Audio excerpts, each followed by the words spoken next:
Nós estamos aqui na região de Itaperoaba, onde existe uma reserva que, na realidade, todos aqui da região conhecem como a Pedra da Andorinha. Essa Pedra da Andorinha, dizem que tem várias histórias a serem contadas. E a equipe da TIV Aracalube veio no local para conferir de perto.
Depois das imagens que vocês viram da pedra, que é muito bonita, por sinal, a Pedra da Andorinha, esse trabalho feito então pela nossa equipe da TIV Aracalube, que contou com a participação desse amigo de vocês e ainda do Cláudio Dias, cinegrafista, e do nosso segurança.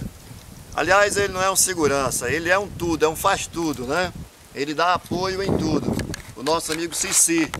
E que, com a cinegrafia do Cláudio Dias, nós estamos aqui com esse trabalho especialmente para você da TIV Aracalube.